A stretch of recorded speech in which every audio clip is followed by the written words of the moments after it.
Hey, everybody. Welcome to Talking Hockey Sense. I'm Chris Peters. It's episode 117 of the podcast. And here we are once again, inching ever closer to the NHL draft, which is what we're going to focus primarily on in this podcast. But there's a lot of other prospect news to get to, including the start of the Memorial Cup. There's big Matvei Michkov news, or at least there seems to be, or maybe there is. We're going to talk a little bit about that at the top of the show here. We're also going to talk a little bit about the Men's World Championship, how that is impacting even the first round of the NHL draft, despite the fact there are so few players in that tournament. And then also talk a little bit about Team USA, which just advanced to the quarterfinals after they completed the preliminary round today. Also going to talk a little bit about the Clark Cup finals that you hopefully watched on FloHockey in the last week. But we're going to start today talking a lot about what's been one of the biggest stories in the prospect news. And it's not really a story yet because we don't know exactly what's going to happen. And that's what's going on with Matvei Michkov, the Philadelphia Flyers, and SKA St. Petersburg, the team in the KHL that owns his rights. And to be completely frank, we don't know exactly what's going on, but there's obviously been a little bit more smoke. There was a report this weekend in Sport Express, which is one of the top news outlets in Russia for sporting news. And Arthur Karulin, who is one of the reporters out there that covers hockey most closely, reported essentially that there is talk of Matvei Michkov's contract with SKA St. Petersburg, which lasts until 2025-26 presently, could be terminated.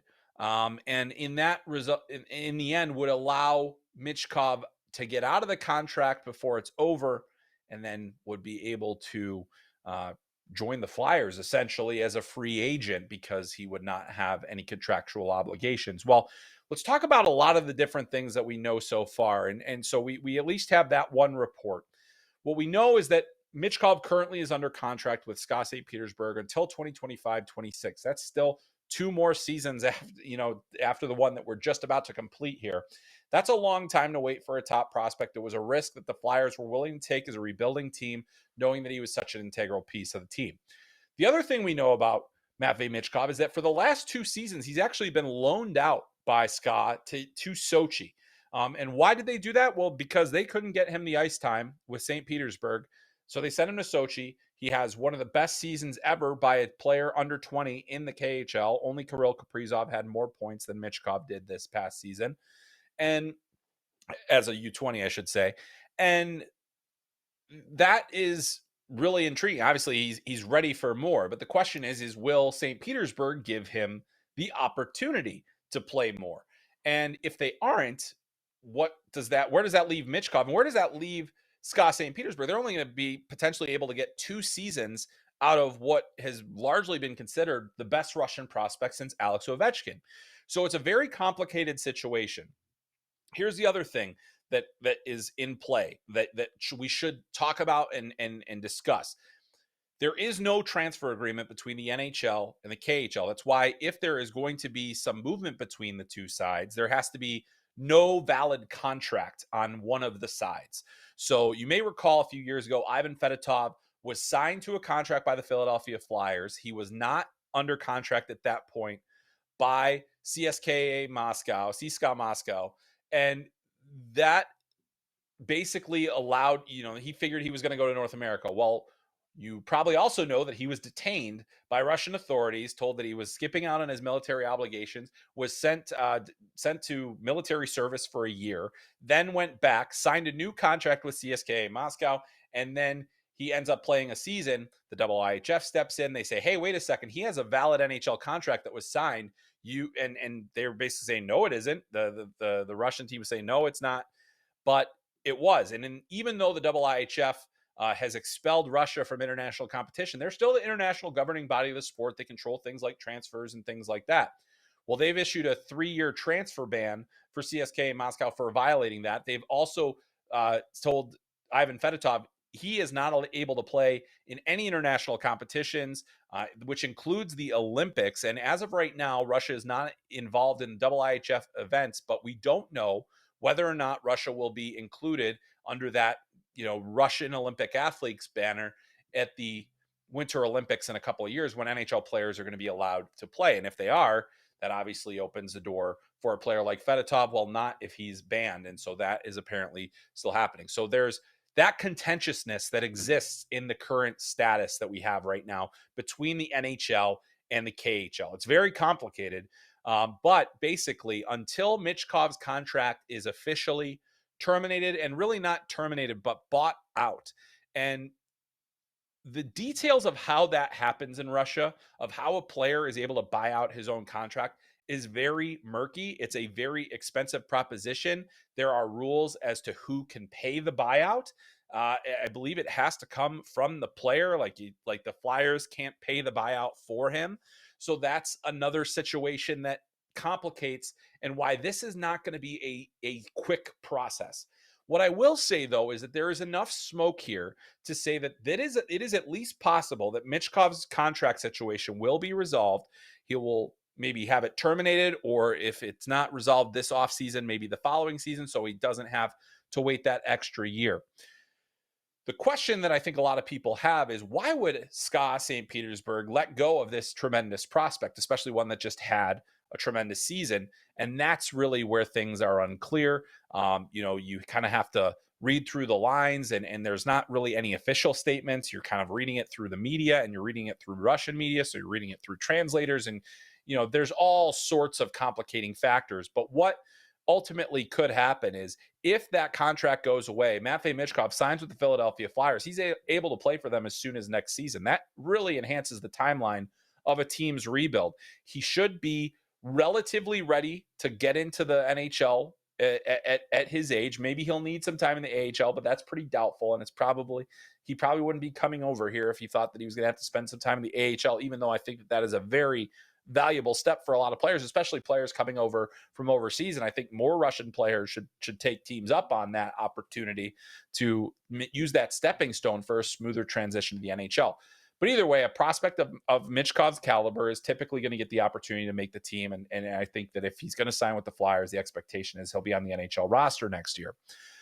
How quick would he be able to make an impact? That really remains to be seen. Obviously, he's still very young, but he's also has this tremendous success. He's, unprecedented almost in terms of, the players that he's comparable to in his age bracket in the KHL. A really remarkable opportunity for him to come over to the NHL and maybe make an immediate impact. And this would obviously impact the Flyers' plans. I think you want to have this resolved before the draft. You want to have this resolved before free agency. The Flyers have a lot of flexibility. They can do a lot of different things. And if they have Matvei Michkov in the mix, that really changes the whole dynamic. But the reason that you can't count your chickens before they hatch is because with this Russian situation, with the geopolitical climate being what it is, with the fact that you're talking about a very high-profile Russian player, a player that has some cachet in that country, a player that is valued in that country, and a player that, you look at these teams, they don't want to lose their stars too soon. And we saw Danilo Yurov, who had a tremendous season in the KHL, re-sign a one-year deal to stay in the KHL for an extra season. We're hoping that he'll come over to North America to play for the Minnesota Wild in a couple of years to get a look at that player. But Michkov, there's all sorts of different pressures. There's political pressures. There's, contract pressures, and there's expectations and everything else. The other thing that I think this brings up, and this is Michkov adjacent, but SKA St. Petersburg is in a very strange position, I think, in world hockey.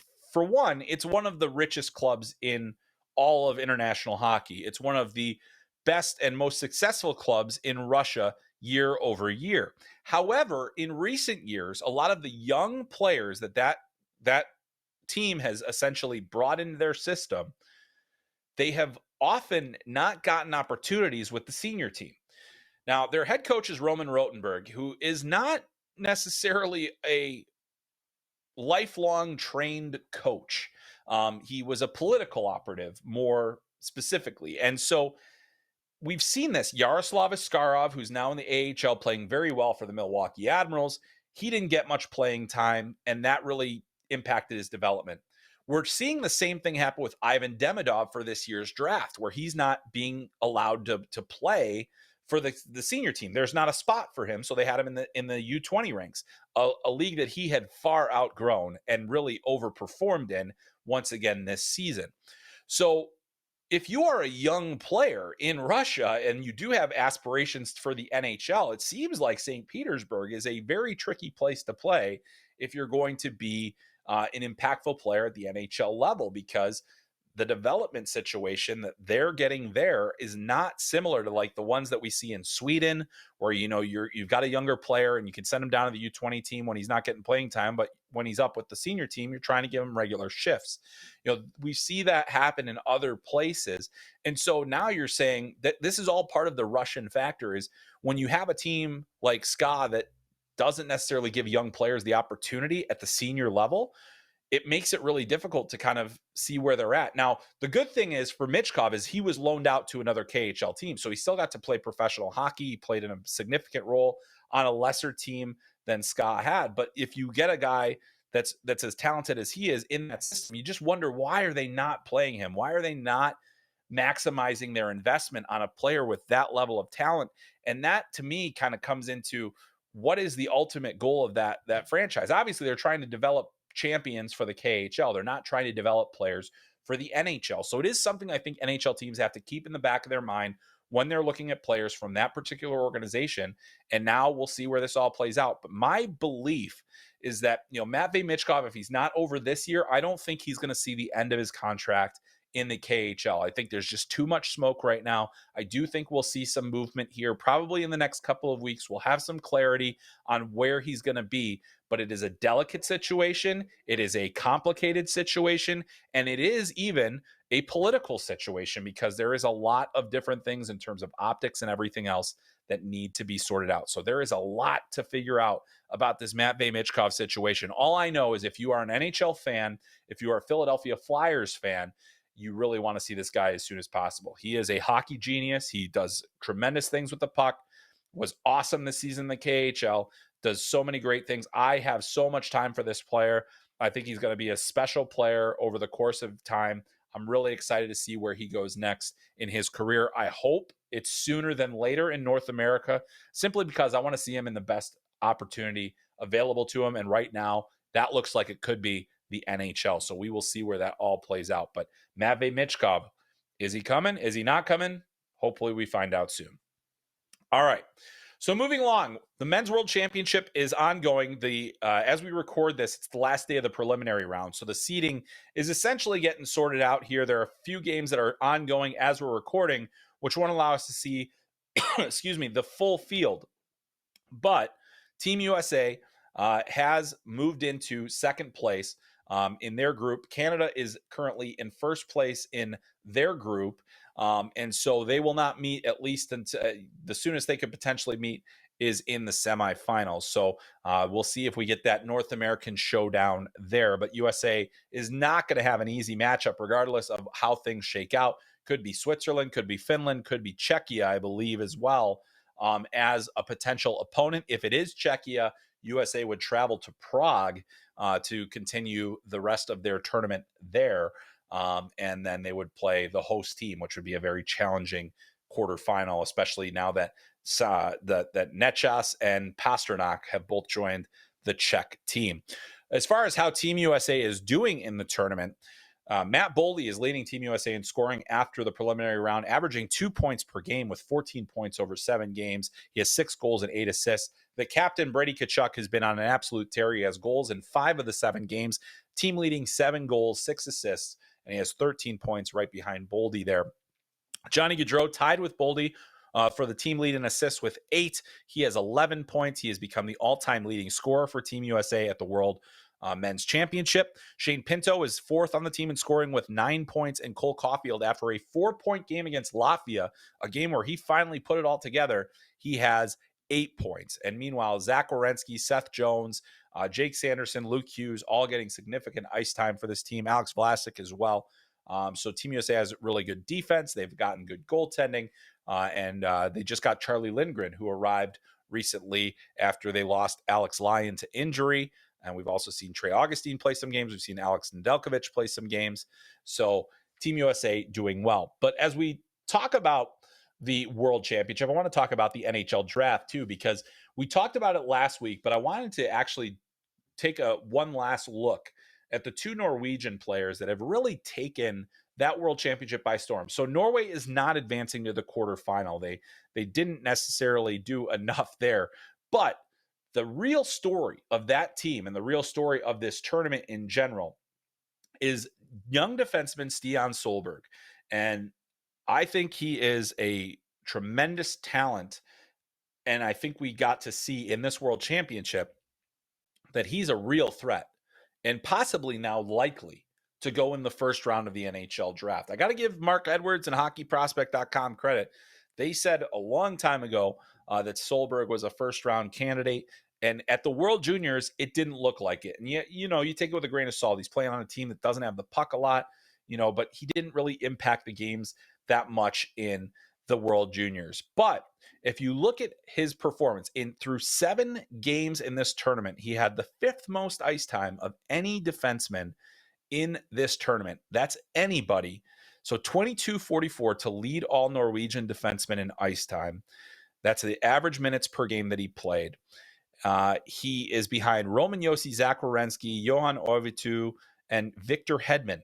So you've heard of 3 of those names, I know, because if you're an NHL fan, you know the guys that have competed for Norris trophies. You know Zach Werenski from the being one of the top American defensemen in the NHL, and now you see Stian Solberg there in terms of his minutes per game. What is also tremendously intriguing about this player is that in those minutes, those 22:44, as the number 1 defenseman for Norway, he finished even for the tournament for a team that finished the tournament with a minus 10 goal differential. So they were a minus 10 goal differential, yet Stian Solberg was even for the tournament. He did have 2 goals and 1 assist over the course of that tournament.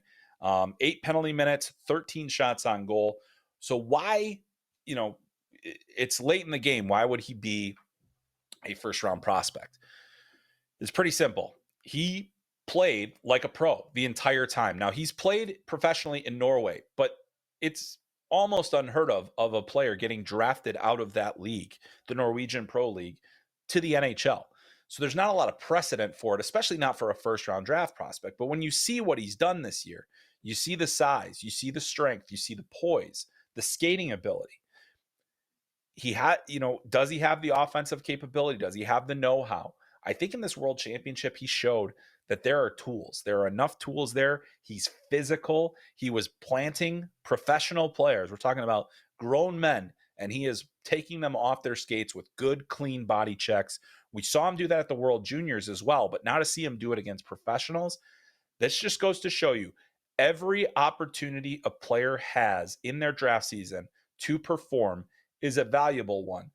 When you can do it against professionals, when you can do it on a stage like the World Championship, where you can do it against NHL players, you are showing a lot of what you can do. And to do it at the end of your season as well, this is the last impression Solberg is giving to NHL scouts. It could not have been a better last impression. So really remarkable. Yeah, and you start hearing the buzz. It is happening. He is potentially going to go in the first round. And it is going to be largely off of this performance. You say, well, the body of work, it's just when you see it and you say, can he do it? He just proved he can do it. He can do it now. He can do it soon. He is going to Sweden next year. So he'll play in the SHL, which is a league obviously much more familiar to NHL teams and staffs. And so we'll get to see him grow there. But I think that a lot of teams are very, very serious about having him go to the go in the first round. And we'll see where he goes. We'll see how high he goes as well. Because as we've talked about, the defensemen in this draft, it really thins out after that tier of defensemen that we talked about last week that basically ends somewhere between, Yakimchuk and Buyum and Zane Parekh, like those guys. The next wave is guys like Adam Juracek and others. So it's a really interesting draft that we have here between these two teams, or between these 2 Norwegian players, because there's a very good chance we're going to have 2 Norwegians go in the first round. And that also brings me to Michael Brandsegg Nygaard, who has been in the top 15 conversation all season long. Did nothing to dissuade me from that fact. He did have, I would say Solberg outplayed him at this tournament, but he still had 3 goals and 5 points in 7 games. He played a regular shift, was in their top 6 a lot of this tournament, played on the power play, has a tremendous shot. We've got a question about him later in our Q&A, and we'll dive in a little bit more on him there. But the fact that you have 2 Norwegian players playing as much as those guys have at the World Men's Championship, and to play not just well, but to be impactful players for a team that was able to more than just avoid relegation. They threatened for a little bit there to get a quarterfinal position. Didn't really threaten that strongly, but they were able to stay out of that. And also, one of Solberg's goals came against Canada. So, boy, a lot to like about those 2 players. But that's enough about the World Championship, because what an event that is. It's a lot of fun to follow. The quarterfinals will begin on Thursday, as everybody has the day off tomorrow, and then we go into the medal round, and that will be an intense couple of games. Great Britain and Poland have been relegated out of the top division, in case you were wondering, and I know you were. All right. So moving on, back still draft adjacent, it was great to watch over the last couple of weeks the USHL's Clark Cup finals, and we got to see the Fargo Force win their second ever Clark Cup. They were a dominant team throughout the season. It is one of the greatest seasons by a team in the history of the USHL. They win the Anderson Cup as regular season champions, the Clark Cup as playoff champions. They only lost 3 games in their playoff run to the Clark Cup. Max Swanson was named the MVP, is draft eligible this year. He's committed to the University of North Dakota. 17 points in 12 games for Max Swanson. What a job he did to pull his team to the title. And really, you got to give it up for Hampton Slakinski and net. The Los Angeles Kings draft prospect, selected out of Warroad High School last year, came in and was one of the top goalies all year long in the USHL, and he proves it again in the playoffs.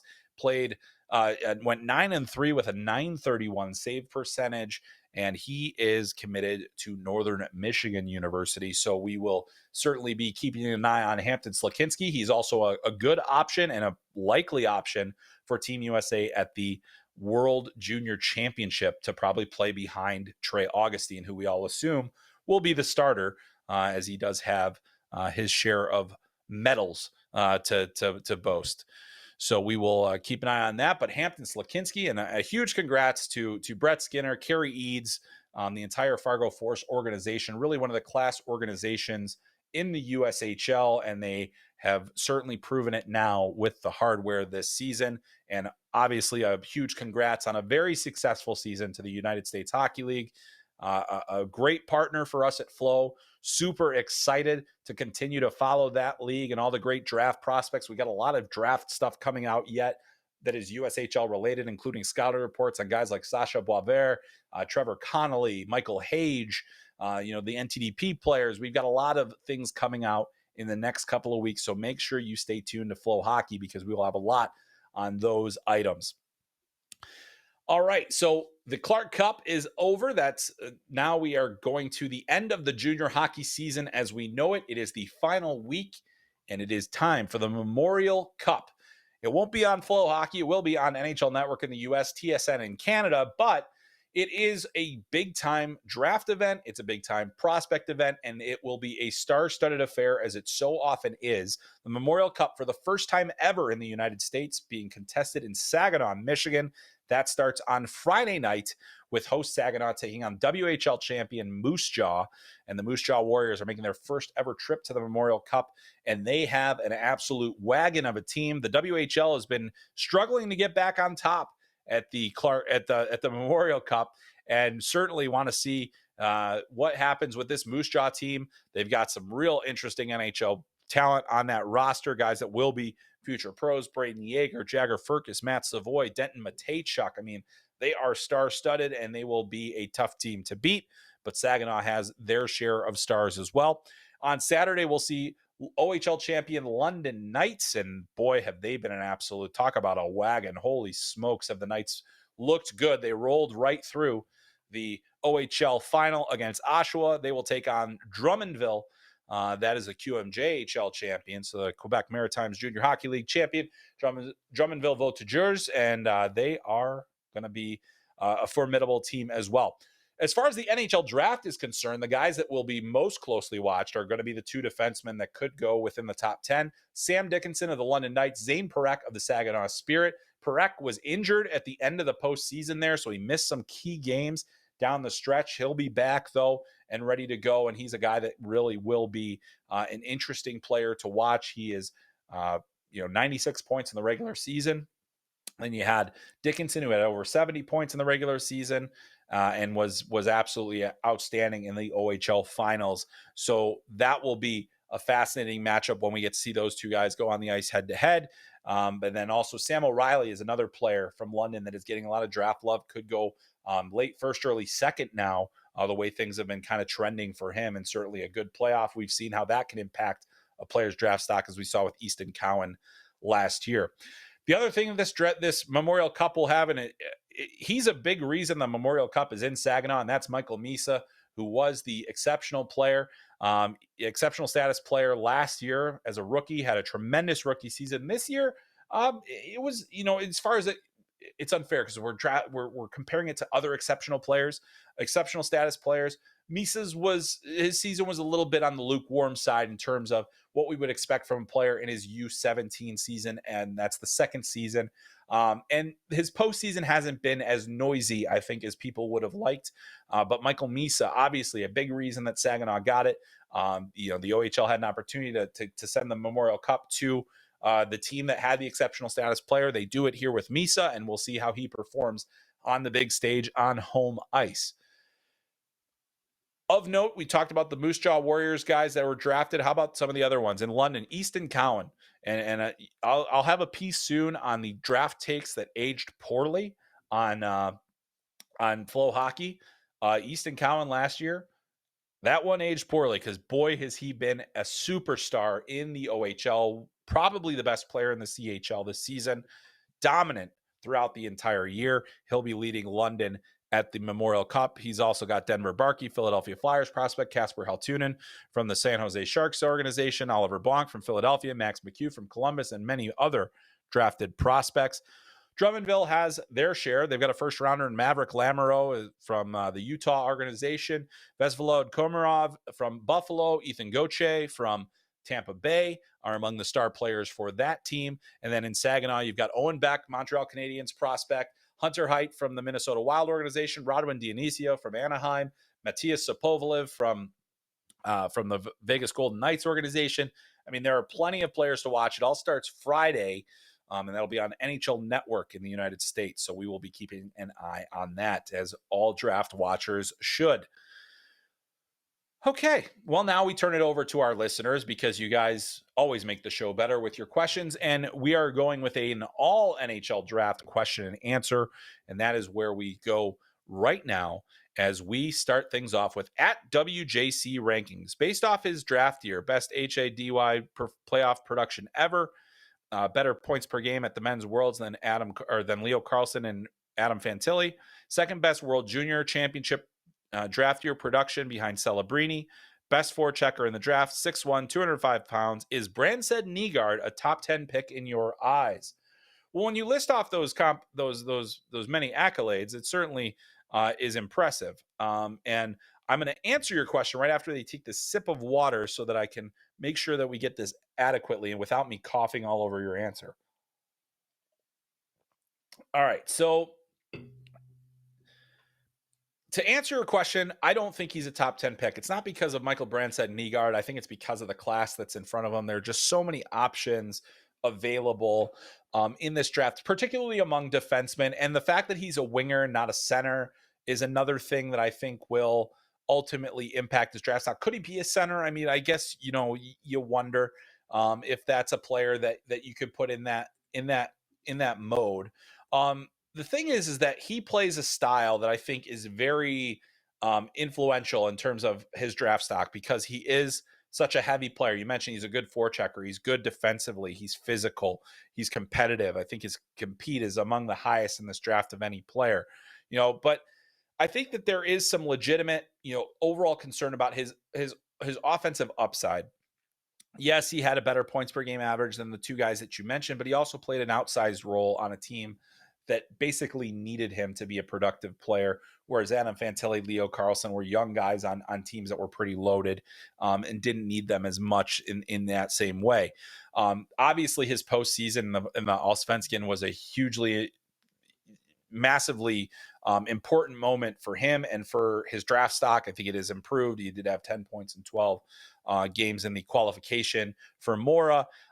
He's committed next year. He'll be playing for Skellefteå in the SHL, which helps as well, knowing where he's going to be. And I just think he's a really impressive young player that is going to get a lot of attention. I just don't see him breaking in. I don't think the offensive upside is at a high enough level for him to break up that great group of defensemen, the guys that have been really solid in so many ways. Some of the other forwards, Berkeley Cat and Caden Lindstrom.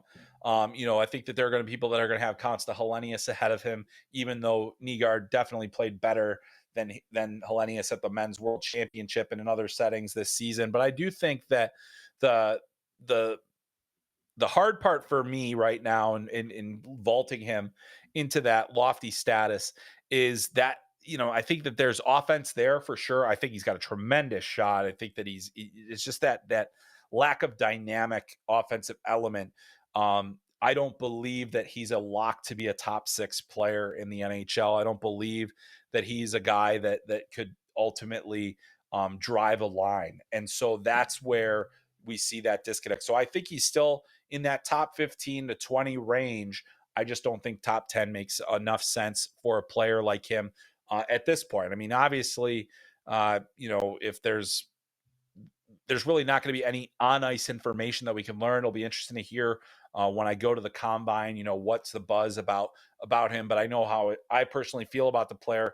I think he's an absolute first rounder. I think he's going to play. I think he plays a style that helps teams win. I just don't think he's going to score enough at the next level to justify a top 10 selection. So hopefully that answers that question for you, and we appreciate you asking it. All right, our next question comes from Matapumo, and he asks, who's the next can't miss goalie? If there isn't one, who's the best one? If there isn't one this year, who's the best one coming in the next few years? And this answer is actually really simple, and it's wholly unsatisfying. I know it. I'm sorry. It's just the way that it is. There's no such thing as a can't miss goalie. There is no such thing. It has never existed. In the years that I've been doing this, I've seen goalies that I was absolutely certain of miss, and I've seen goalies that I had no handle on make it. And it's not just even this. This even happens to the experts of the position. To me, Spencer Knight was one of the best goalies that I've tracked in the draft. I think he's had the highest level of hockey sense. He had tremendous technique. He spent all of this year in the AHL trying to get his game back. And Spencer, to his credit, has been very open about, dealing with OCD and different mental health issues that really impacted his ability to play. And so things like that happen. That's an extreme example. But then there are examples more like, Jack Campbell, who was a player that was drafted in the top 10 in the draft or top 11 in the draft. And was a high goalie pick. He had all the, won 2 under 18 gold medals, won a World Juniors, did pretty much everything a goalie could do to prove that he was there. Yet, he was a kind of a wild athletic, lacked the technique. And then, I think also even Jack said, the mental aspects of the game got away from him because it is such a position that is not just physical, but also so mental. It is the most unpredictable and volatile to do it. And so when we talk about draft, there's never a time where you're comfortable picking a goalie. I think if you're picking a goalie in the first round, you're hoping. But I mean, we look at different first round goalies over the years: Thomas McCollum, Mark Vicentine, Malcolm Subban. Malcolm has been a career backup, and he's had the best of, one of the better runs. Then you do have the Carey Prices, obviously. You have the Andre Vasilevskis. There's always those guys. And I'd say Vasilevsky is probably the closest thing I'd ever seen, even beyond Knight, who I really thought was great. I thought Vasilevsky was the one that to me was the most can't miss goalie that I saw. And then I also thought, hey, maybe Jesper Wallstedt was going to be that guy as that can't miss goalie, but he's taken a little while to get his game going in North America as well. So that's the thing that there's just no such thing. And so I don't have a goalie. I've been working on my list. As of right now, there isn't a goalie before 80 on my list. And it's not a lock that goalie is going to stay there because of the way that things are working out right now. So that's the tough thing. It's really tough to figure out, but yeah, so I'm sorry that it doesn't really answer the question, but that's really what it is. There's no such thing as a can't miss goalie. All right, so our next question comes from Andrew, and Andrew asks, which of the prospects that would realistically be available to the Flyers best fit as a complement to Matvei Michkov? Well, we obviously spent a lot of time talking about Matvei Michkov earlier, and I think that the thing is you try to draft the best players. You certainly think about where they fit into your lineup. And I think that whoever they draft with this one isn't going to specifically be drafted to be the complement to Matvei Michkov. But to answer your question and give you an opportunity, I really think, obviously, we're talking forwards. If we're talking Matvei Michkov, I think, there's no doubt in my mind, Michkov will be a long-term wing. I don't think that he has the defensive elements that can be that center. So I think, if you're the Philadelphia Flyers and you're saying, well, what's available? I think you'd love to get, is Caden Lindstrom still going to be on the board? And as he's kind of a bit more of a wild pony, in terms of how he plays, and he's got the speed and the physicality. There is risk there because the injury factors that we've talked about. We talked about it last week, and how that's going to impact his ultimate projection. But, if Lindstrom is available and that's a guy that you want to have, then, I think that's one. I see, like, the other thing with Michkov is he's going to drive a lot of what a line does. And so and that's why I think it'd be very difficult for the Flyers in the position that they're in this particular draft to specifically draft for that, when there could be better defensemen available, better opportunities to load up your blue line, or to find more guys. But I think you look at some others, you say, okay, well, maybe Consta Helenius, who's got a good two-way game and, is a guy that will go and get pucks and dig pucks out. You wouldn't put a Cole Iserman with Matvei Michkov. There aren't enough pucks to go around for that duo, I don't think. So those are the kinds of things that you have to consider. Maybe it's a Beckett Seneca to be on the opposite wing of him. Maybe it's, a Tija Ginla. Those are the types of things, but again, I think it's really hard to match what Michkov is going to do. The one thing I will say, no matter who you put with Matvei Michkov, this is how much I think of the player. No matter who you put with him, he's still going to be the best player on the line. He's going to be the best player. He's going to be the guy that is going to have the puck the most. He's going to be the guy that drives that line. And so you just basically need somebody that is going to kind of be there and be ready for rebounds, for that great pass that he makes, for getting him the puck in space. I mean, those are the types of things that you're looking at. Obviously, you'd say, well, boy, it'd be great if Macklin Celebrini, I think that's the ideal kind of center, a guy that's a shot pass threat that can drive play, but can also move pucks and can create space with his, his power game. That's going to be really interesting. So I think Michkov is the kind of guy where anybody that gets with him as a line mate is going to really, their game is going to be better, because I think he makes those around him better. And really, I don't think it's going to matter in the end who you put with them, because he's that good. All right. Our next question comes from the Gargoyle, and we're going to the Montreal Canadiens with this one. And this question is, what are the percentages for the Habs to get Demidov at 5, to get Lindstrom at 5? If neither of them are available, do you think they go Seneca over Iginla? A lot of hypotheticals there, but I think, Demidov, I might have been I think I was a little overconfident in Demidov's view, in my view of Demidov in my last podcast, where I thought, you know what, he probably won't be there at 5. It's possible. It's certainly possible, especially because there could be a run on defenseman right at 2, 3, 4, 5. You really don't, you don't know. Well, it wouldn't be 5 if it's the Habs, but 2, 3, 4, and then all of a sudden you do have the options of Lindstrom, Demidov, Seneca, Ginla, Catton, all those players. I think that, Kent Hughes has been vocal about wanting a forward. So Demidov, I think it's probably 50-50 that he's there at 5. Those are pretty good odds. And then I think for Lindstrom, I think it's more likely that he could be available in that, like, as a 60-40. I wouldn't put it past the Anaheim Ducks to continue bolstering the forward group that they have. Even though he's a center, you could move him to the wing in that group. But I think that the Ducks have some clear needs on the defensive side of the game, and so I wonder if they'll go that way. So I think that there's a really good chance that either Demidov or Lindstrom are available at 5, and there's a decision to be made by the Habs there.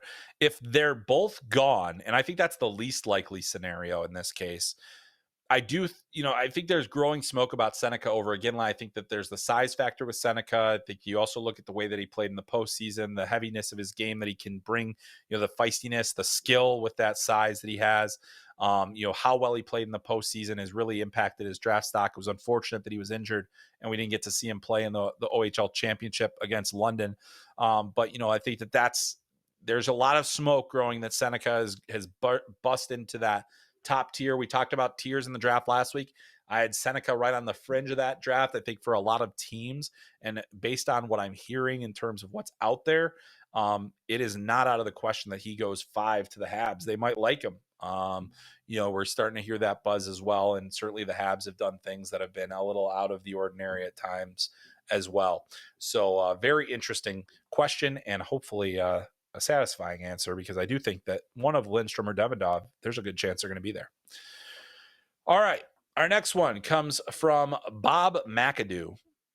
And he asks, how big is the gap between Celebrini and everyone else this year compared to Bedard versus everyone last year? Politics aside, where would Demidov and Levshinov go in last year's draft? That's a really good question. I think that Levshinov and Demidov, it really kind of depends on that the same thing that depends on this year. Teams, would they have preferred a defenseman over a forward?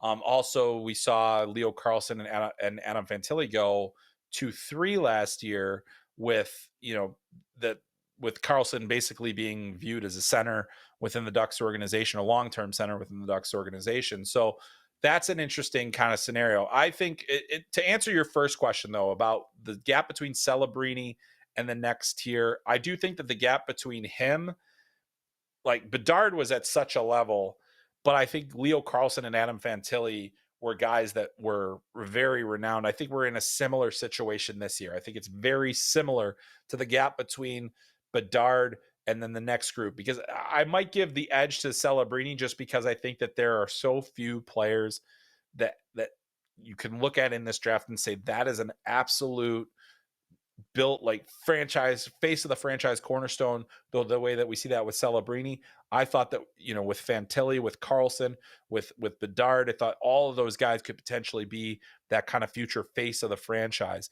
As far as where they would go, I think that Demidov likely would have gone ahead of Will Smith, who went 4th last year. I have no doubt in my mind that Levshinov would have gone in that range as well. I don't know that he would have gone ahead of Carlsson or Fantilli last year, just because of the size of those two centers, the power.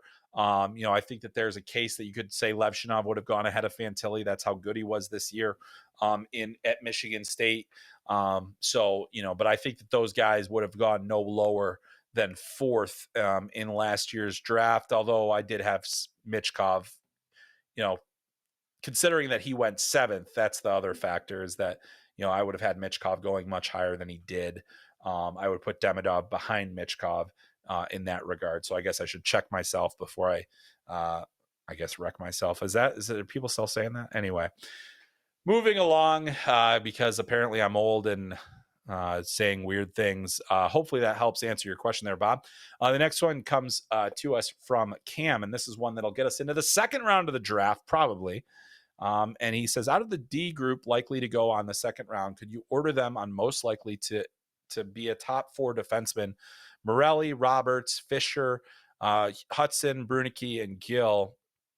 I think, to me, Hudson, because of that offensive upside, he would be at the top of that list for me. and I think that's where, to me, he could create separation from that group. He's a much more offensively dynamic player than those players. I think Brudicki is going to go high in the second round. I think his World Under 18s really showed his mobility, his opportunities to get pucks up ice, his ability to defend as well. I mean, Canada really leaned on him as that tournament wore on, and so to see him go, I think he's gonna. There's a chance he could go sneak into the first round, maybe. But I think that there's some potential top four upside. I mean, he's a 6'3" right shot defenseman. I mean, those guys, they are pretty, they're hard to get at that range. I think Lucas Fisher is a very interesting player as well. I think that he'll probably go, that middle of the second round. I don't think that he has the offensive capabilities to necessarily get in that mix as much. Roberts is another guy, same deal. He's got the size factor. But yeah, I mean, I'm trying to summarize a little bit because it is a big group of players. I don't necessarily, I haven't ranked them all yet. I haven't finalized my ranking, so I don't want to necessarily give away what the back half of that list is going to look like. But I do think that it's important to note that, those guys are all, right in that range, that second round draft pick where, they could turn into something. There's upside there. But to me, I think that Hudson having that dynamic offensive capability, he's the one that strikes me as the most top four potential as we watch these guys like Quinn Hughes, Cale Makar and Adam Fox, and, even guys going back like Torrey Krug and, Shane Gostisbehere, players like that, I think that they're always going to find places if they can be good power play guys and contribute offensively, even though he doesn't have the size of those other guys. I mean, I think that the size is another factor that all those guys could potentially get in the mix, to be not just early second round picks, but potentially first rounders, because I think you're often going to bet on the size of those guys versus the skill of what Hudson brings. So it's just my personal opinion among those players. Also in this question is, which late first round mocked D do you feel, when it comes down to it, will be available in the mid second round? I don't know about mid second, but I think early second. One of the guys that strikes me as will probably be available is Henry Muse. I think that there's a lot of he's people love his offense. They're just not sold on him defensively. And there's some hockey sense concerns when it comes to the defensive game. So he's a guy that you might see in the late first of the mock drafts that could slip into the second round. I mean, that's probably the most likely of those guys that we're talking about. All right, so we are down to our last question. This brings us back around to what we were talking about a little bit with Michael Misa, and this one comes from Kyle. Kyle asks, do you think CHL exceptional status puts unfair expectations on players to be the number one overall pick in the NHL draft or to be a superstar? And if they aren't, they are seen as a bust, even though exceptional status excludes most European and US-born players. Kyle, it's great that you put that last part in there because it is a very significant thing. To get exceptional status in the CHL, you almost always, it's going to be just the Canadians. And obviously, we're talking about within the various provinces or territories that these major junior teams are in. The WHL has only granted exceptional status twice. First to Connor Bedard, most recently to Landon Dupont. And so we saw Landon Dupont. We've seen Connor Bedard. Connor Bedard went one. You look back through the annals of time, Joe Veleno, late first round pick in the NHL, exceptional status in the Q. We look back, John Tavares being number one, Aaron Ekblad being number one, Connor McDavid being number one. Those have been the guys in the OHL among others. And then there's also Sean Day. And so, what I would say about that is, so they're obviously competing with a much larger world once they get out of the CHL.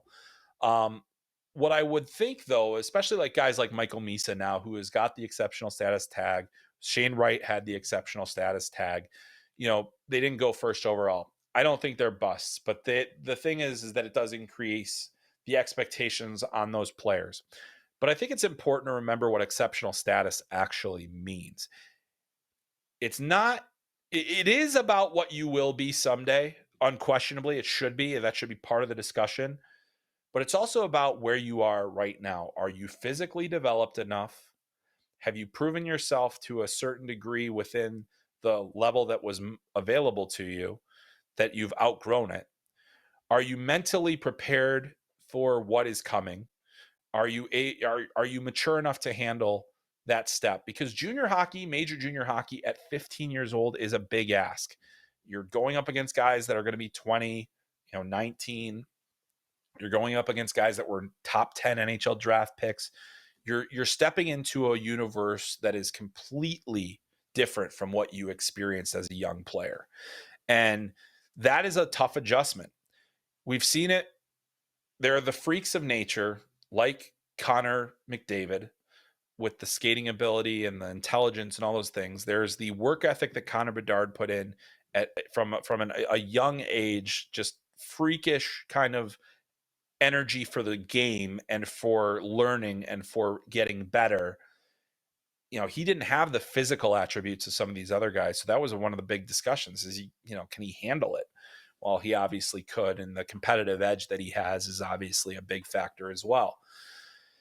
But the thing is that if a player doesn't go first overall, like Shane Wright, and I think Shane Wright's exceptional status carried the hype for him all the way through to the draft. And I was one of the people that kind of said, he's not necessarily going to be the best player in this draft. In December of his draft year, I got a lot of heat for that. It ended up coming true, but it was also because you have to kind of divorce yourself from whatever happened in the player's past. You have to think about what's right in front of you. And that's hard to do with these exceptional status players because it's such a unique thing. There are so few players that has happened for. But to answer your question, Kyle, yes, it does put unfair expectations on them. But I think that is what everybody in Hockey Canada and everybody in these junior leagues have to look at and realize. And I think they do, because I think that's part of the discussion is this player going to withstand and hold up to the hype? Are we making the right decision by this player? Shane Wright was ready for the junior league when he was 15. Michael Misa proved in his 15-year-old season that he was ready for the OHL. He actually, I think, had a better performance in his rookie season than necessarily he did at times this year. But there will always be other competition. There will always be players from around the world that are going to be potentially better than you are. And I also say that not all the time is exceptional status the right path for certain players. I think in Sean Day's case, hindsight being 2020, he was so physically advanced that, he kind of maxed out what he was going to be able to be, but he was ready for the junior ranks, but then he maxed out kind of physically and never really grew from there. So that really didn't help his chances either. So it's a very difficult decision, I think, for the people that do it. I think they have to take that into consideration. I also think that fans have to kind of divorce themselves from the past at times when it comes to the NHL draft, because a lot can happen between age 15 and age 18. Just the way that the game works, it's the way development works. So is it unfair? To a certain extent it is, but I think any player that applies for exceptional status, because remember, this is something you have to apply for, that is the risk you're willing to run. That's the risk that your agents are willing to run. That's the risk your family is willing to run. That's the risk that you have to be willing to run. And so it is something that is a choice that's made at such a young age, but it's a big one and it has long-lasting implications. All right, everybody. We made it through another NHL Draft edition. We are going to be coming back next week. And if all goes to plan, and I'm making no promises, but I'm going to try, we will have mock draft 1.0 with the entire first round mocked out by next week. We will talk about it on the podcast. We will mock draft together. We will mock draft against each other. We will mock draft and probably mock my mock draft as well in the coming weeks. But that will be the first of a few mock drafts that come out outside of our lottery mock draft that only included the teams that were in the lottery. So make sure you are at FloHockey.tv for that. If you haven't yet, subscribe to the podcast on your audio apps of choice. Please leave us a kind rating and review as well. It helps us get the word out about this podcast. If you love draft prospects, if you love the NHL, if you have friends that love the NHL and NHL draft prospects, if you want to impress your friends about your NHL draft knowledge, hopefully this podcast is a resource for you, and leave us a nice rating and let people know. about this podcast as well. You can also follow us on the Flow Sports app or on FloHockey.tv or on YouTube. Every single episode is available on YouTube if you want to see this smiling face every week. And apparently you do at times. So thank you for that. We also have the Kelly Cup finals are on the horizon. We're still in the conference finals right now. As we record this, Kansas City is up 2-1 on Toledo. The other series is tied 1-1, Adirondack Thunder and the two-time defending champion Florida Everblades. So sign up for FloHockey.tv to make sure you don't miss that. The BCHL Fred Page Cup finals and the Alberta Cup are underway as well on Flow, so plenty more to watch there.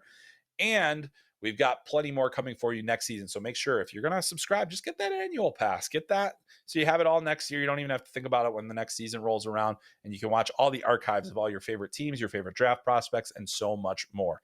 That is going to do it for this week's episode of Talking Hockey Sense. Huge thanks to Nikki for producing. Thanks to all of you for sending in your questions and also for listening to this show or watching it, however you may be following us along. So thank you so much for joining us this week. My name is Chris Peters. This is Talking Hockey Sense. We'll catch you next time.